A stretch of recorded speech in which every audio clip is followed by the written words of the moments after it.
அவர் டெல்லி சென்று அமித்ஷாவை சந்திப்பதற்கு முன்னதாக வடபழனியில் நடைபெற்ற பேரறிஞர் அண்ணாவுடைய அந்த பிறந்தநாள் விழா பொதுக்கூட்டத்தில் பேசுகிற பொழுது ஏதோ ஒரு பதற்றமும் பரபரப்பும் தெரிஞ்சது. ஒரு தாதா மாதிரி பேசினார். என்னை எவனும் மிரட்ட முடியாது, நான் எவனுக்கு அடிபணிய மாட்டேன், எனக்கு வெற்றியை விட தன்மானம் தான் முக்கியம் அப்படிங்கிற மாதிரி எல்லாம் பேசுகிறேன். எங்களுக்கு ஆட்சி அதிகாரம் இருப்பதை விட தன்மானம் தான் எங்களுக்கு முக்கியம். என்ன பண்ணியிருப்பாங்க? அதற்கு ஒரு காரணமாக இன்னொரு காரணத்தை சொல்கிறார். கடந்த முறை போன போது எப்படி அதிமுக டெல்லி தலைமை அலுவலகத்தை பார்வையிட போனேன்னு சொன்னாரோ அது மாதிரி இந்த முறை துணை ஜனாதிபதி சிபி ராதாகிருஷ்ணன் சந்திக்க போறேன். வெளியே வந்தாரு, வெளியே போகும்போது முகத்தை மூடிக்கொண்டு போனார் அப்படின்னு தொடர்ந்து செய்திகள். திரு செங்கோட்டையன் சென்று தமிழக அரசியல் கள நிலவரம், தமிழக அண்ணா திராவிட முன்னேற்ற கழகத்தினுடைய நிலவரம் இதையெல்லாம் வெளிப்படுத்தி இருக்கிறாரு. அப்ப திரு அமித்ஷா அவர்களையும் மரியாதைக்குரிய மத்திய அமைச்சர் நிர்மலா சீதாராமனையும் இவர் சந்தித்து பேசி வந்ததற்கு பிறகு இந்த அழைப்பு. நான் கேள்விப்பட்ட வகையில் 20ஆம் தேதி வரைக்கும் நீங்கள் அமைதியாக இருங்க, நாங்கள் எடப்பாடியை அழைத்து அவர்கிட்ட இந்த விஷயத்தை நாங்கள் பகிர்ந்துக்கிறோம் அப்படின்னு சொல்லி அதன் பிறகு அமித்ஷா அவருடைய அழைப்பின் பேரில் தான் திரு எடப்பாடி அவர்கள் சென்றார் அப்படிங்கிறது தான் ஒரு தரப்பு தகவல். டெல்லி வட்டார பத்திரிகையாளர்கள் மத்தியில் அதான் சொல்கிறாங்க, அழைப்பின் பேரில் தான். பாரதிய ஜனதா கட்சி திரு எடப்பாடி அவர்களை முழுமையாக நம்பவில்லை. அவருடைய அணுகுமுறை, செயல்பாடுகள், கடந்த காலத்தில் அவர் நடந்து கொண்ட விதம், எடப்பாடியை ஒதுக்கிவிட்டு யாராவது ஒரு பிரமுகர், அவர் குறிப்பிட்டது திரு செங்கோட்டையன், வேலுமணி, ஓபிஎஸ் அந்த மாதிரி ஒரு 2-3 பேர், அப்படி ஒரு நிலையை உருவாக்குவதற்கு கூட பாஜக முயற்சி மேற்கொள்ளும். 50க்கும் மேற்பட்ட உலக நாடுகளில் 100 கோடிக்கும் அதிகமான ஆகாயம் தமிழ் பார்வையாளர்களுக்கு பேரன்பும் திருநன்றி. வணக்கம் ஆகாயம் நண்பர்களே. எடப்பாடி பழனிசாமியின் டெல்லி பயணம் வெற்றியா? ஏன் முகத்தை மூடிக்கொண்டு சென்றார்? இதை பற்றி பேசுவதற்காக பத்திரிகையாளர் திரு துரை கருணா இங்கு வந்திருக்கார். வணக்கம் திரு துரை கருணா. வணக்கம். திரு எடப்பாடி பழனிசாமியுடைய டெல்லி பயணம் வெற்றியா? திரு எடப்பாடி அவர்களுடைய டெல்லி பயணம் வெற்றியா தோல்வியா என்பதை திரு எடப்பாடி அல்லது திரு அமித்ஷா இந்த 2 பேரில் யாராவது ஒருத்தர் தான் சொல்லணும். இப்போ என்னை பொறுத்தளவில் அவர் டெல்லி சென்று அமித்ஷாவை சந்திப்பதற்கு முன்னதாக வடபழனியில் நடைபெற்ற பேரறிஞர் அண்ணாவுடைய அந்த பிறந்தநாள் விழா பொதுக்கூட்டத்தில் பேசுகிற பொழுது ஏதோ ஒரு பதற்றமும் பரபரப்பும் தெரிஞ்சு. எந்த விதமான மனநிலையில் அந்த உரையை நிகழ்த்தினார் அப்படின்னு தெரியல. உறுதியா இல்லையா? இல்லை ஒரு உறுதிப்பாடு தெரியல. தெளிவாக பேசினார் நிறையா. ஆமாம், அவர் பல ஊர்களில் போய் நிறையாவே தெளிவாக பேசிகிட்டு இருக்கிறாரு, அதில் மாற்று கருத்து இல்லை. ஆனால் கடந்த 15ஆம் தேதி பேரறிஞர் அண்ணா அரசியல் களத்தில் திராவிட இயக்கத்தினுடைய ஒரு பிதாமகனாக பார்க்கப்படுகிறார். ஒரு மிகச்சிறந்த எழுத்தாளர், பண்பாளர், அரசியலில் எந்த அளவிற்கு பக்குவப்பட்ட தலைவர் அப்படிங்கிறதெல்லாம் நமக்கு தெரியும். இன்றைய தலைமுறைக்கு அவரை பற்றிய அந்த அதை அவங்க படித்து தெரிஞ்சிருப்பாங்க, வரலாற்றில் அந்த அளவுக்கு இருக்கும். அப்படி ஒரு பெரிய அரசியல் விற்பனர். அவருக்கு பிறந்தநாள் கூட்டத்தில் பேசுகிறபோது கைக்கூலிகள், கருங்காலிகள், துரோகிகள் அப்படின்லாம் பட்டியலிடுகிறார். ஒரு அரசியல் தலைமைத்துவ பண்பு இல்லைங்கிறது அது வெளிப்படுது. பிரிஞ்சு போனவரை திட்டுறாரு, தப்பாது இல்லை. அதாவது இவரால் விலக்கி வைக்கப்பட்டவர்கள், பிரிந்து போனவர்களில் இவரால் பழிவாங்கப்பட்டவர்கள், அவர்களை பற்றி சொல்லுகிற பொழுது அந்த மாதிரியான வார்த்தை பிரயோகங்கள் ஒரு தலைமைத்துவத்துக்கு உள்ள அந்த பண்பு இல்லை அப்படிங்கிறது தான் பார்க்கணும். உறுதியான தலைவராக. ஆமாம். இன்னொன்று இல்லை ஒரு மாதிரி ஒரு தாதா மாதிரி பேசினார். என்னை எவனும் மிரட்ட முடியாது, நான் எவனுக்கு அடிபணிய மாட்டேன், எனக்கு வெற்றியை விட தன்மானம் தான் முக்கியம் அப்படிங்கிற மாதிரி எல்லாம் பேசுகிறார். அது அவருடைய உறுதியை காமிக்குது, அவருடைய தெளிவை காமிக்குது, அவருடைய தலைமையுடைய தன்மையை காமிக்குது. உண்மை. இப்போ நீங்கள் சொல்கிறீங்கல்ல, இந்த தெளிவு, தன்மை, உறுதி என்பது தமிழகத்தில் இன்றைக்கு 2026 தேர்தலுக்கு அண்ணா திராவிட முன்னேற்ற கழகம் என்டிஏ கூட்டணி அமைந்திருக்கிறது. இந்த தமிழ்நாட்டை பொறுத்தளவில் அதிமுக தலைமையில் தானே என்டிஏ கூட்டணி, அதை தானே டெல்லி கூட சொன்னாங்க. இங்கே யாருக்கு எவ்வளோ வேணும், எத்தனை இடம், யாரையெல்லாம் சேர்ப்பது அப்படிங்கிறத இங்கே திரு எடப்பாடி முன்னிலையில் தான் பாஜக பேசணும்.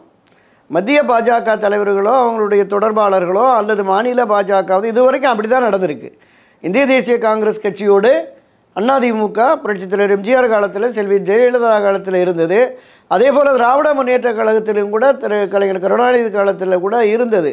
அப்போ அவங்க பாஜகவோட, இந்திய தேசிய காங்கிரஸோட உடன்பாடு வைத்திருக்கிறார்கள். அண்ணா திராவிட முன்னேற்ற கழகம் இந்த இருபெரும் தலைவர்கள் புரட்சித் தலைவர் எம்ஜிஆர், செல்வி ஜெயலலிதா காலத்தில் பாஜகவோட உடன்பாடு வைத்திருக்கிறார்கள். அப்போ எல்லாம் எங்கே பேச்சுவார்த்தை நடக்கும்? தமிழ்நாட்டில், சென்னையில் தான். ஆனால் திரு எடப்பாடி பழனிசாமியை 3 மாதத்துக்கு முன்னாடியே இப்போ டெல்லிக்கு கூப்பிட்டு போய் உட்கார வச்சு ஒரு உடன்பாட்டை வச்சிடுறாங்க. அப்போ மார்ச் மாதம் போனார். மார்ச் மாதம் போனார் கார் மாறி அன்றைய தினம் டெல்லியில் சொல்லும்போது ரொம்ப தயக்கமா உடன்பாட்டை வச்சிடுறாங்க எப்படிலாம் ஏன் சொல்றீங்க? அதுதான் சொல்கிறேன். அதாவது வச்சுட்டாங்களா? டெல்லியில் இந்த நிகழ்வு நடந்ததில்ல. இவர் 2024 ஒரு மெகா கூட்டணி கட்டமைப்பேன்னு பேசினார். கடைசி வரைக்கும் யாரும் வரல. HDPயும் கடைசி நேரத்தில் தேமுதிகவும் வந்தது. அப்போ ஒரு மெகா கூட்டணி 2026 அமைக்க வேண்டிய கட்டாயம் அதிமுகவுக்கு இருக்கிறது. இப்போ டெல்லி போகிறீங்க, டெல்லியில் ஒரு முடிவாயிடுச்சு. என்டிஏவோட இந்த மெகா கூட்டணியுடைய தொடக்கமாக என்டிஏவோட ஒரு கூட்டணி அமைத்தோம் அப்படின்னு டெல்லியில் சொன்னாரா திரு எடப்பாடி? இல்லையே, சென்னையில் அமித்ஷா அவரை பார்க்க வந்தார்.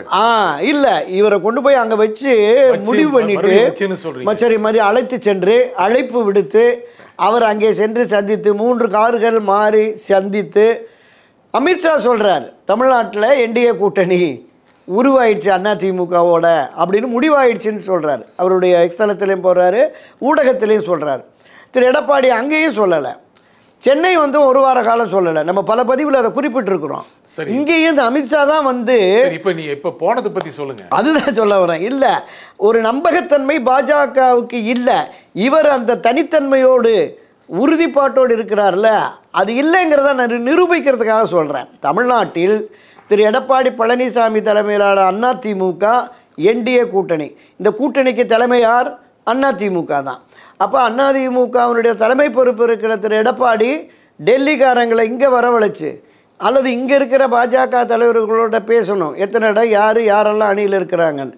ஆக ஏதோ ஒரு பிடிமானம், ஒரு இறுக்கத்தில் அவர் இருக்கிறாருங்கிறது தான். இப்போவும் திரு KA செங்கோட்டையன் அவர்கள் ஒரு முடிவு எடுக்கிறார். 5ஆம் தேதி ஒரு ப்ரெஸ் மீட்டை நடத்துகிறாரு. தொடர்ந்து 6-7 மாதமாக வலியுறுத்தணும், ஒருங்கிணைந்த ஒன்றுபட்ட அதிமுக தான் தமிழ்நாட்டில் திமுகவை வீழ்த்த முடியும். இந்த கருத்தை நானும் என்னோடு இணைந்து 5 பேரும் சென்று சந்தித்தோம். அவர் பிடிவாதமாக இருந்தார், நிலைமை மோசமாக இருக்கிறது அப்படிங்கிற கருத்தை சொல்லிட்டு ஒரு 10 நாள் கெடு விதிக்கிறார். அடுத்த நாளே கட்சியில் அவருக்கு கட்சியில் இருக்கிற எல்லா பொறுப்பிலிருந்து வெளியே நடந்து முடியுது. இப்போ டெல்லிக்கு அவர் போனது என்ன தப்பு? டெல்லிக்கு போகிறதுல தப்புன்னு நான் சொல்லலை. ஆனால் அதிமுகவை அடமானம் வைத்து விட்டார் அப்படிங்கிற அந்த பார்வை இருக்குல்ல. எதுக்கு எந்த வார்த்தையை பயன்படுத்துறீங்க? நீங்களும் அதிமுக ரொம்ப நெருக்கமாக பழகிருக்கீங்க, பயணம் போயிருக்கீங்க. ஒரு தலைவர், கட்சியுடைய பொதுச் செயலாளர் அதிமுகவை டெல்லியில் போய் அடமானம் வைத்து விட்டார் என்று கடுமையான சொல் பிரயோகம் ஏன் செய்றீங்க? தமிழ்நாட்டின் ஆக பெரிய கட்சி அண்ணா திராவிட முன்னேற்ற கழகம் இருந்தது, இதோடு அணி சேர்ந்தது. இப்போ சொன்னீங்கல்ல இருந்ததுன்னு. அப்போ வலிமை மிக்க ஒன்றுபட்ட அதிமுக இல்லாத நிலையில் பலகீனமாக திரு எடப்பாடி இருக்கிறார் என்பதை அறிந்து புரிந்து பாஜக இவரை அழைத்து நிர்பந்தம் கொடுக்கிறது, அழுத்தம் கொடுக்கிறது. அப்படி ஆமா, அழைப்பின் பேரில் தானே போயிருக்காரு. அழைப்பின் பேரில் தான் போயிருக்காரு. என்ன பண்ணிருப்பாங்க? அதற்கு ஒரு காரணமாக இன்னொரு காரணத்தை சொல்றாரு. கடந்த முறை போன போது எப்படி அதிமுக டெல்லி தலைமை அலுவலகத்தை பார்வையிட போனேன்னு சொன்னாரோ, அது மாதிரி இந்த முறை துணை ஜனாதிபதி CP ராதாகிருஷ்ணன் சந்திக்க போறோம், யாரையும் சந்திக்கல. அந்த 15ஆம் தேதி முதல் நாள் கூட்டத்தில் கூட சொல்றாரு, பத்திரிகைகளில் தான் அப்படி வருது, நான் அங்கெல்லாம் போய் யாரையும் அமித்ஷாலாம் சந்திக்கலைங்கிறார். சந்திச்சுட்டு வர்றபோது ஒரு 2 விதமான கருத்து இருக்கு. அங்கே சந்திக்கிற பொழுது கட்சியினுடைய நிர்வாகிகள் போகிறாங்க, எல்லோருமே போகிறாங்க. CP ராதாகிருஷ்ணனை சந்திக்க போது எல்லோருமே போகிறாங்க. திரு அமித்ஷா அவர்களை சந்திக்கிற போது எல்லோருமே சென்றதாகத்தான் தெரிகிறது. போனாங்க, ஆனால் போயிருக்கிறாங்க. மற்ற அனைவரையுமே அனுப்பிவிட்டு இவர் மட்டுமே இந்த மொழி மாற்றத்திற்கான ஆமாம் 1-to-1 பேசியிருக்காங்க. இரண்டு பெரிய தலைவர்கள் தாராளமா பேசலாம். தமிழ்நாட்டில் மிகப்பெரிய தலைவர் எடப்பாடி பழனிசாமி, நிச்சயமா முன்னாள் முதலமைச்சர், ஒரு பெரிய கட்சியுடைய பொதுச் செயலாளர். ஆமா, இன்றைக்கு மிகப்பெரிய தலைவர். 2 பேரும் 1-to-1 பேசினா என்ன பேசணும். ஆனா அங்கே என்ன பேசப்பட்டதுங்கிற கட்சியினுடைய தலைமை கழக நிர்வாகிகள் தெரிஞ்சிருக்கிறதுல என்ன, தெரிஞ்சுக்கிறதுல என்ன தப்பு, என்ன ரகசியம்? அப்ப நீங்கள் ஏதோ ஒரு உடன்பாட்டுக்கு பாஜகவுடைய பிடியில் சிக்கி இருக்கிறீங்க அப்படிங்கிற மாதிரி இப்ப பொதுவெளி கருத்து அதிமுகலே பேசுறாங்க. சார், திரு எடப்பாடி அழைத்து போன இந்த நிர்வாகிகளோடு பேசுறதுல உங்களுக்கு என்ன சிரமம்? அப்ப அவரோடு நீங்க என்ன உடன்பாடு வைத்திருக்கிறீர்கள்? கட்சிக்காரனுக்கு தெரிய வேண்டாமா? கட்சியினுடைய துணை பொதுச் செயலாளர், கட்சியினுடைய பொருளாளர், கட்சியினுடைய தலைமை நிலைய செயலாளர், நாடாளுமன்ற உறுப்பினர்கள், இவங்களுக்கு தெரியாம என்ன ரகசியம்? அமித்ஷாவுக்கும் திரு எடப்பாடிக்கும் என்ன ரகசியம் இருக்கும்? டாப் சீக்ரெட்டா இருக்கும். அதுதான் கேட்கிறோம். அப்ப ஏதோ சொல்லுவாரா இருக்கும். இல்லை, ஏதோ ஒரு விதத்தில் இப்போ திரு அமித்ஷா அவர்கள், நான் அதை தான் தொடக்கத்திலே சொன்னேன், திரு அமித்ஷா அவர்கள் என்ன பேசுனாங்கிற விஷயத்தை திரு அமித்ஷா சொல்லணும். அமித்ஷா மூலமாக இங்கே யாராவது தமிழக பாஜக நிர்வாகிகள் சொல்கிறதுக்கும் வாய்ப்பு இருக்கிறது. அதை தாண்டி திரு எடப்பாடி பழனிசாமி, நான் அமித்ஷாவோடு இதை பேசினேன், இந்த கருத்தை வலியுறுத்தினேன், நீங்கள் அடிக்கடி சொல்லுகிறீர்களே விலைக்கு வைக்கப்பட்டவர்கள் விலை சென்றவர்கள்லாம் சேர்த்துக்கங்கன்னு, அது என்னால் முடியாது, நேற்று கூட நான் டெக்ளேர் பண்ணிட்டு வந்துட்டேன், கைக்கூலிகள் கருங்காலிகள் இவங்கெல்லாம் சேர்க்க முடியாதுன்னு சொல்லிட்டேன், எனவே தயவு செய்து உங்களுக்கு எவ்வளோ சீட்டு வேணாலும் வாங்கிக்கோங்க, நான் இவங்களை சேர்க்க மாட்டேன் அப்படின்னு சொல்லியிருப்பாரோ அப்படின்னு சந்தேகப்படுறாங்கல்ல. ரெண்டு விஷயம் சொல்றீங்க, மக்களுக்கு புரியணும். ஒன்று வந்து பிரிந்து போனவர்கள், முக்கியமாக ஓபிஎஸ், டிடிவி தனி கட்சி வச்சிருக்கிறாரு, சசிகலா இல்லை கேசி பழனிசாமி, இந்த மாதிரிலாம் சேர்க்க மாட்டேன்னு சொல்லியிருப்பாரோ அப்படின்னு சந்தேகப்படுறீங்க. ஆமா, ஏன்னா அந்த அளவுக்கு உறுதி கொண்டவர் தான் எடப்பாடி பழனிசாமி. நிச்சயமா நிச்சயமா. ஏன்னா எங்கேயே சொல்லிட்டாரு, அங்கேயும் போய் டிக்ளேர் பண்ணியிருப்பாரு. ஆமா, அதுக்கு பரிகாரமா சித்தமாக நிறைய இடம் கொடுப்பேன் அப்படின்னு சொல்லி அந்த மாதிரி கூட இருக்கும். ஏன்னா இந்த விஷயம் வெளியில வரக்கூடாது, தன்னோட அழைத்து சென்ற நிர்வாகிகளுக்கு தெரியக்கூடாதுங்கிற மாதிரி இந்த டீலிங் இருக்குமோங்கிறதான நமக்கு எழுகிற ஒரு சந்தேகமாக இருக்கு. வார்த்தையை போடுறீங்க டீல் அப்படின்னு, டீல் இருக்குமா அமித்ஷாவுக்கும் எடப்பாடிக்கும்? நிச்சயமாக நிச்சயமாக. நான் தொடக்கத்திலிருந்து அதான் சொல்றேன், வலிமை மிக்க அண்ணா திராவிட முன்னேற்ற கழகமாக இருந்திருந்தால் எந்த தேசிய கட்சியானாலும் மாநில கட்சிகளானாலும் அதிமுக அலுவலகத்திற்கு வந்து அதிமுக தலைமையோடு தான் பேசுவார்கள். இதற்குன்னு ஒரு குழுவெல்லாம் போடுவாங்க, இந்த எந்தெந்த அரசியல் கட்சிகளோடு நாம் கூட்டணி சேரணும் அப்படிங்கிறதெல்லாம் போடுவாங்க. அது இல்லை. சரி, இப்போ என்டிஏவில் தான் நம்ம கூட்டணி அப்படின்னு சொல்லி முடிவெடுத்து 3 மாதம் ஆயிடுச்சுல, March April May June July August September 5 மாதம் ஆகிப்போச்சு. இப்போ அந்த 5 மாதத்திற்குள்ள அதிமுகவோடு உடன்பாடு, தேர்தல் உடன்பாடு, கூட்டணின்னு எந்த கட்சி வந்திருக்கு? மரியாதைக்குரிய திரு எடப்பாடி வந்து ஊரூராக போனார்ல, இங்கே என்டிஏவோடு கூட்டணின்னு உறுதிப்படுத்தி நாங்கள் வந்து பயணத்தை தொடங்கிட்டோன்னு இவர் என்ன பண்ணிட்டாரு, டெல்லியிலேருந்து ஒரு உத்தரவு போட்டிருக்காங்க. இந்த என்டிஏ அணியிலையும் அதிமுக அணியிலையும் இருப்பவர்கள் ஒன்று சேர்ந்து ஒரு கூட்டு போராட்ட குழுவை உருவாக்கி திமுகவுக்கு எதிராக ஆர்ப்பாட்டம், மறியல், பொதுக்கூட்டங்களை நடத்துங்க அப்படின்னு திரு நயினார் நாகேந்திரன் திரு எடப்பாடிகிட்ட போய் சொல்லியிருக்காரு. இல்லை நான் முதல் ரவுண்டு நான் போயிட்டு வந்துடுறேன், அப்புறமா கூட்டணியை பார்த்துக்கலாம் அப்படின்னு முதல் ரவுண்டு இவர் கிளம்பிட்டார். டவுட்டாக இருக்காரோ? ஆமாம். அப்போ பாஜகவுக்கும் திரு எடப்பாடி மீது நம்பிக்கை இல்லை. இன்னொன்று, இவ்வளவு சொல்லிட்டாரு அவரு, நன்றி மறப்பது நன்றன்னு சொல்லிட்டாரு. ஆமா ஆமா, அதெல்லாம் அமித்ஷா பார்த்திருக்கிறாரு. நீங்க சில வார்த்தைகளை பயன்படுத்துறீங்க, அதை நான் பயன்படுத்த விரும்பல, நீங்க சொன்னதுனால டீலும் இருக்குங்கிறீங்க. இதுக்கு மேலேயே எடப்பாடியை பாஜக நம்பாது. இப்போ நேற்றைக்கு என்ன உறுதிமொழி கொடுத்திருக்கிறாரு பொறுத்து தான் அவர் நம்பகத்தன்மையை நமக்கு தெரிய வரும். நான் ஏன் சொல்றேன்னா, பிஜேபிக்கு எதிரான உறுதிமொழி அவர் கொடுக்க முடியுமா? முடியாது, நிச்சயம் முடியாது. இந்த என்டிஏ அணி என்பது பாஜக தலைமையிலானதான். அந்த என்டிஏ அணியில் கூட்டணி போட்டுக்கிட்டு ஊர் ஊராக போய் காங்கிரஸ் கட்சிக்கு அழைப்பு விடுகிறார், கம்யூனிஸ்டுகளுக்கு சிவப்பு கம்பளம் விரிக்கிறார், விசிகாவை கூப்பிட்றார், தவேகாவை கூப்பிட்றார். அந்த தப்பு என்னன்னா, அவர்களுடைய கொள்கை எதிரி, சித்தாந்த எதிரியான பாஜக வச்சுக்கிட்டு இங்கே கூப்பிட்டா பாஜக உங்களை எப்படி நம்பும்? என்னோடு நீ கூட்டணின்னு உறுதிப்படுத்திட்டு ஊர் ஊராக போய் இருக்கிற எல்லா கட்சியும் கூப்பிட்டுக்கிட்டு இருக்கியே, இது எந்த விலகப்பா நியாயம்னு பேசுவாங்கல்ல. அதனால இப்போ வந்து இனிமேல் பேச மாட்டாங்க, ஏன்னா நன்றி மறக்க மாட்டேன்னு சொல்லிட்டாரு. ஆமா, அங்கே போய் தனியாகவும் பேசிட்டாரு. இடைக்காலமாக நன்றி மறந்துட்டார். 2024 நாடாளுமன்ற தேர்தல் தானே பாஜக என்டிஏ அணிக்கு ஒரு மிகப்பெரிய ஆதாயமான தேர்தல். அந்த தேர்தலில் அந்த நன்றி மறந்து அவர்களை தோற்கடிக்கிறதுக்கு இவர் காரணமாயிட்டாருங்கிறதும் பாஜக தரப்புல இருக்கு. அமித்ஷாவே சந்திச்சாரு, தனியா நீங்க சொன்ன மாதிரி ஒன் டு ஒன் டாக் நடந்தது. ஒரு மொழிபெயர்ப்பாளர் இருந்தாரு, வெளியே வந்தாரு. வெளியே போகும்போது முகத்தை மூடிக்கொண்டு போனார் அப்படின்னு தொடர்ந்து செய்திகள் போனார். அந்த மாதிரி ஒரு தலைவர் பண்ணுவாரா? இல்ல, எல்லா ஊடகங்களிலும் பத்திரிகையாளர்கள் மத்தியிலும் இது வந்து 2 விதமான கருத்து இருக்கு. ஒன்று, அவர் வெளியில் வருக எல்லா தலைவர்களையும் அனுப்பிட்டு தனியாக போய் பார்த்தாரு, தனியாக சந்தித்து பேசிட்டு போகிற போது முகத்தை மூடிக்கொண்டு சென்றார் அப்படின்னு தான் தேசிய அளவிலான ஊடகங்களும் சரி மாநில அளவிலான ஊடகங்கள்லேயும் அந்த செய்திகள் பரப்பப்படுகிறது. இன்னொரு தரப்பு இல்லை, அவர் முகத்தை தொடச்சாரு, அதை தான் அப்படி போயிட்டாங்க அப்படிங்கிறாங்க. ரொம்ப நேரம் தொடச்சிருப்பார். அது இப்போ அவர் திரு அமித்ஷா அவர்களை சந்திக்கிற பொழுது அந்த இடம் குளிரூட்டப்பட்ட அறை தான். அவர் காரில் ஏறினோடனே அந்த காரும் குளிரூட்டப்பட்ட கார் தான். அதில் முகம் துடைக்கிறதுக்கு எதுவுமே தேவைப்பட்டிருக்காது. சரி, ஒரு பெரிய தலைவர், தமிழ்நாட்டு ஒரு 4.5 ஆண்டு காலம் முதலமைச்சர் இருந்து ஆண்டவர், ஒரு பெரிய கட்சியுடைய பொதுச் செயலாளர், அவர் முகத்தை மூடிட்ட போவார். இல்லை, எனக்குமே அந்த சந்தேகம் இருக்குது. ஒரு மிகப்பெரிய அரசியல் கட்சியின் தலைவர், முதலமைச்சராக இருந்தவர், இன்றைக்கும் எதிர்க்கட்சி தலைவராக இருக்கார். இவர் முகத்தை மூடிக்கொண்டு செல்வார்களா? இந்த முகத்தை மூடிக்கொண்டுங்கிற பொழுது நமக்கு பளிச்சுன்னு என்ன ஞாபகம் வருதுன்னா, குற்றச் செயலில் ஈடுபட்டவர்களை காவல்துறையினர் சிறைக்கு அழைத்து செல்லுகிற பொழுது, விசாரணைக்கு அழைத்து செல்லுகிற பொழுது, அவங்க கிடைக்கிற கைக்குட்டையில், சட்டையில், பனியனை கழட்டு கூட முகத்தை மூடிட்டு போயிடுவாங்க. ஸோ அந்த மாதிரியான இல்லை அந்த மாதிரியான நான் நிச்சயம் இல்லை நான் அந்த மாதிரியே சொல்லலை.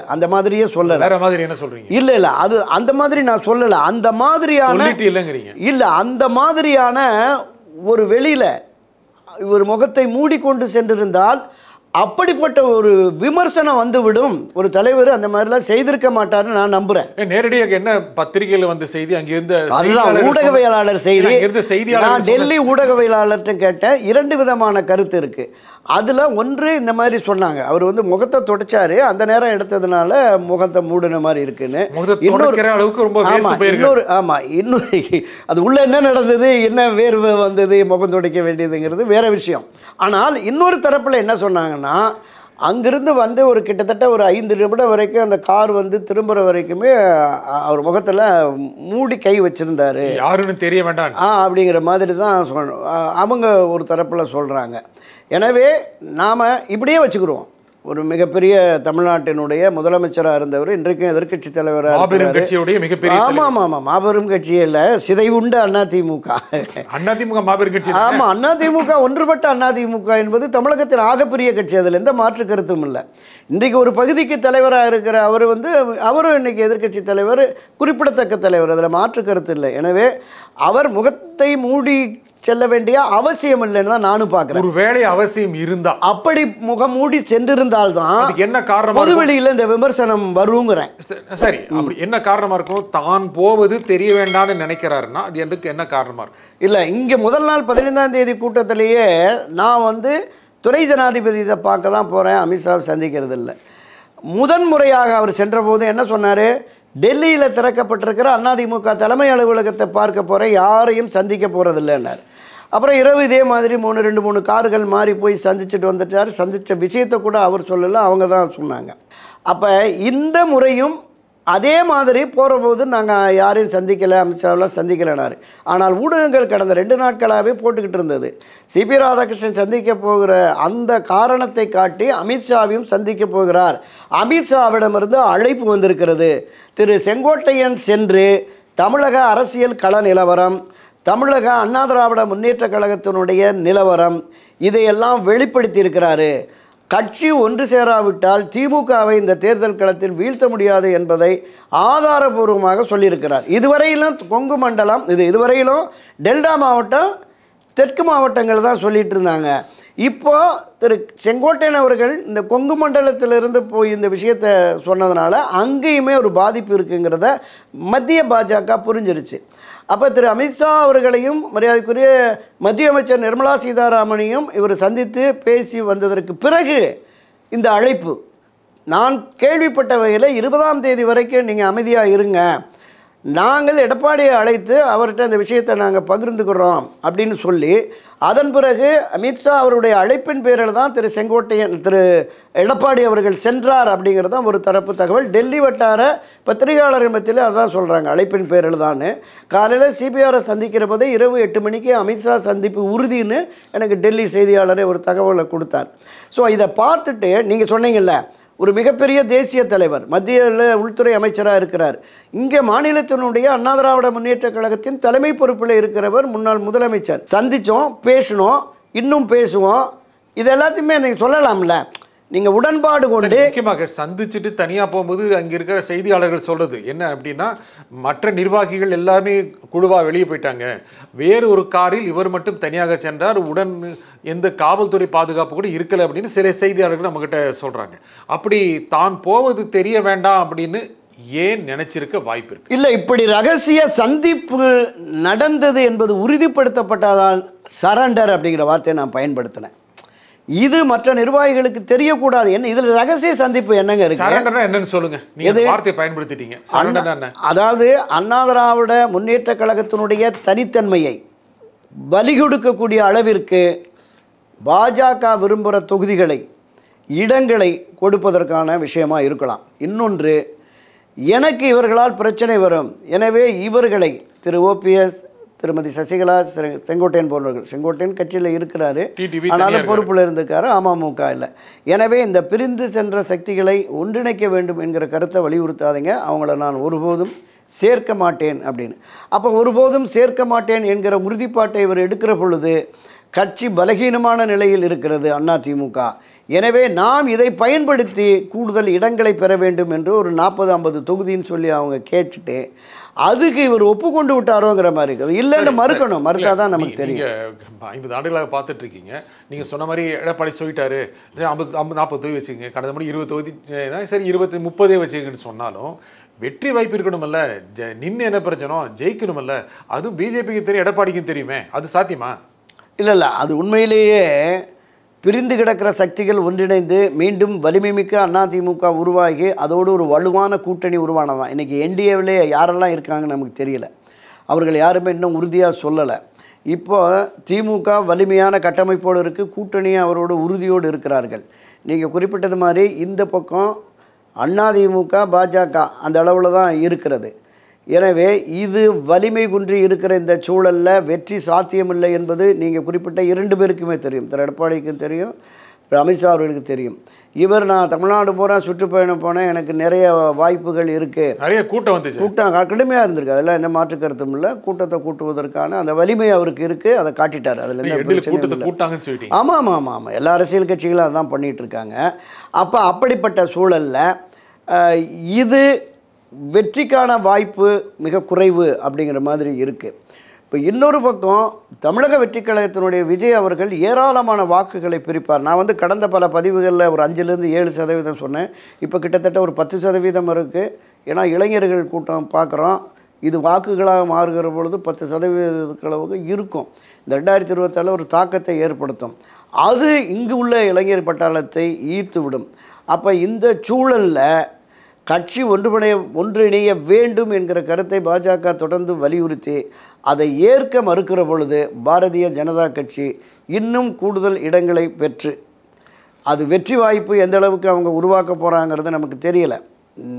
இந்த கூட்டணி அமைப்பாங்க நேரடியாக கேட்குறேன். இல்லை மீண்டும் அதிமுக தலைமையில் ஆட்சி அதிகாரத்துக்கு வரணும்னு தான் திரு எடப்பாடி பழனிசாமியும் சொல்லி வர்றாரு.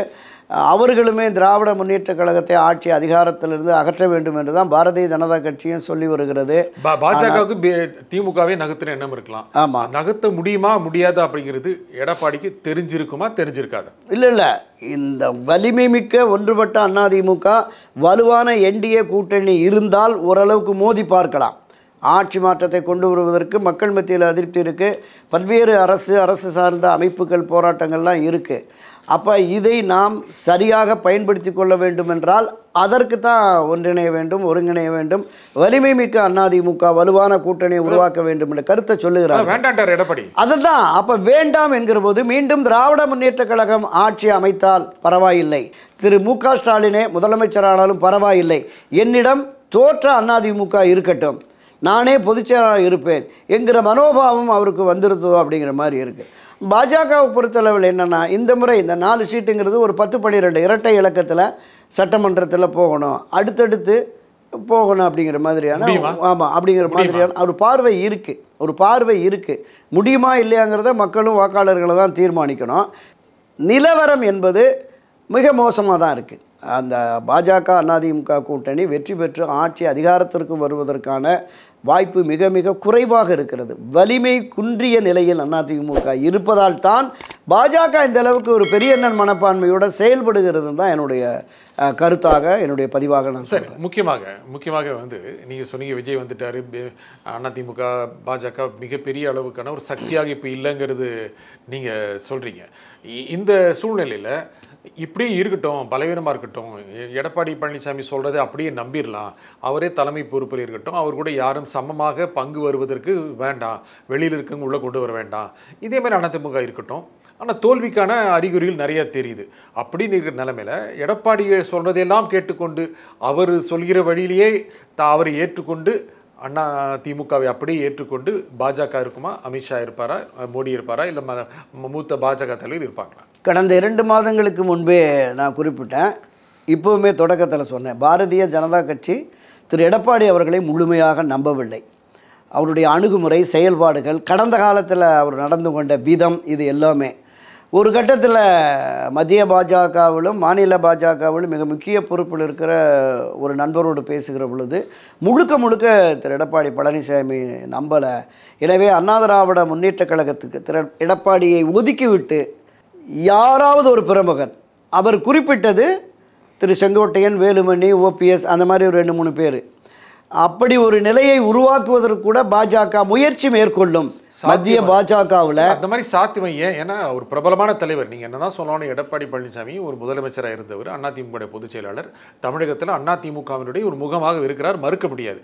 அவர் நகர்த்திட்டு செங்கோட்டையனை கொண்டு வந்துடுவாங்க, வேலுமணி கொண்டு வந்துடுவாங்க அப்படின்னு நான் எடுபடுமா? அது இல்லை, அரசியலில் எதுவும் சாத்தியம் அப்படின்னு எடுபடுமான்னு கேட்குறேன். இல்லை, எடுபடுமா அப்படிங்கிறது நம்ம காலப்போக்கில் தான் உங்களுக்கு தெரியும். அதாவது எடப்பாடி ஒரு அதிமுக முகம் இல்ல, வேலுமணி தான் முதலமைச்சர் வேட்பாளர், செங்கோட்டையன் முதலமைச்சர் வேட்பாளர், இல்லை செங்கோட்டையனோ ஓபிஎஸ் கட்சியை நடத்துவாங்க அப்படின்னு மக்கள் ஏற்றுப்பாங்களா? இல்லை, அண்ணா திராவிட முன்னேற்ற கழகத்தை பொறுத்தளவில் அந்த செயற்குழு, பொதுக்குழு, முன்னாள் அமைச்சர்கள், இன்றைக்கு இருக்கிற சிட்டிங் எம்எல்ஏ, அந்த மாதிரி ஒரு குறிப்பிட்ட பிரிவினர் இருக்காங்கல்ல, அவங்களுடைய பார்வை என்பது வேறு. ஆனால் கீழே இருக்கிறாங்கல்ல, சாதாரண சாமானிய உறுப்பினர்களாக காலமெல்லாம் ரெட்டலைக்கு ஓட்டு போட்ட 1-1.5 கோடிக்கு மேலே உறுப்பினர்கள் இருக்காங்க. கிட்டத்தட்ட ஒரு 30-40 லட்சம் நிர்வாகிகள், கிளைக்கழகம் தொடங்கி கிளைக்கழகம், பேரூர், ஒன்றியம், நகரம் இருக்கிறாங்க. தலைமை சரியான திசையில் செல்லவில்லை, தலைமை சரியான முடிவை எடுக்கவில்லை, தலைமை கொஞ்சம் கொஞ்சமாக அதிமுகவை அழிவு பாதைக்கு கொண்டு செல்லுகிறது என்கிற அந்த மனத்தாக்கம், புழுக்கம் இருக்கிற பொழுது ஒரு மாற்றம் இருக்கிறது. ஒரு மாற்றம் வந்தால் அந்த மாற்றத்தின் வழியே பயணிப்போம் என்று இவர்களெல்லாம் முடிவெடுத்து விட்டால் நிச்சயம் அதுவும் சாத்தியம் அப்படிங்கிற மாதிரி தான். நீங்கள் எவ்வளவு பெரிய ஆட்களாக இருந்தாலும் கட்சியினுடைய பிரதான ஒருங்கிணைப்பாளராக மரியாதைக்குரிய ஓபிஎஸ் அவர்கள் இருந்தார்கள். இந்த 72லிருந்து அதிமுகவில் ஒரு மிக மூத்த தலைவர்கள் ஒருவராக திரு செங்கோட்டையன் அவர்கள் இருந்தார்கள். இப்போ அவர்களை வெளியேற்றியதற்கு பிறகு ஓபிஎஸ் அவர்களுடைய அந்த செயல்பாடுகள் என்பது கட்சியை பலகீனப்படுத்தி விடுகிறதோ அப்படிங்கிற பார்வை இங்கே இருக்கிறவங்களுக்கு வந்ததுனால தான் இப்போ இந்த எதிர்வினை ஆற்றுகிறார்கள். திரு செங்கோட்டையன் அவர்களுக்கு பின்னாடியும் பெரிய அளவில் ஆதரவு இல்லை, இவர்களால் ஒன்றும் செய்ய முடியாதுங்கிறாங்க. இப்போ நான் குறிப்பிட்டது கீழே வாக்குகளை அளிக்கிற அதிமுகவினுடைய அடிமட்ட தொண்டர்கள் ஆதரவு என்பது இவர்களுக்கும் கணிசமாக இருக்கிறது, திரு ஓபிஎஸ் அவர்களுக்கும் கணிசமாக இருக்குது. மேல்மட்டத்தினர் ஆதரவு இல்லை. மரியாதைக்குரிய திரு எடப்பாடி அவர்களுடைய அந்த அவர் அதிகார பலம், அவருக்கு இருந்த பணபலம், ஆட்சி அதிகாரத்தில் இருந்தபோது அவர் நடந்து கொண்ட விதம், இதெல்லாமே அவருக்கு ஆதரவு நிலைப்பாட்டில் கொண்டு வந்து நிறுத்தி இருக்கிறது. அது ஒரு குறிப்பிட்ட சில 1000 பேர்னு வச்சுங்க, லட்சக்கணக்கான நிர்வாகிகள், கோடிகளை தாண்டி இருக்கிற உறுப்பினர்கள் கட்சி நலன் கருதி ஒரு முடிவு எடுக்கிறார்கள் என்றால் அந்த முடிவுக்கு உடன்படுவார்கள். அது பெரிய அளவில் ஒரு வெற்றி வாய்ப்பை தேடித்தரும் அப்படின்னு நான் பார்க்குறேன். இந்த நிகழ்ச்சியிலும் கருத்தில் குறிப்பியாக திரு துரைக்கரன், நம்பிக்கை. நன்றி. நன்றி, வணக்கம். மீண்டும் ஒரு நிகழ்ச்சியை சந்திப்போம். நன்றி, வணக்கம்.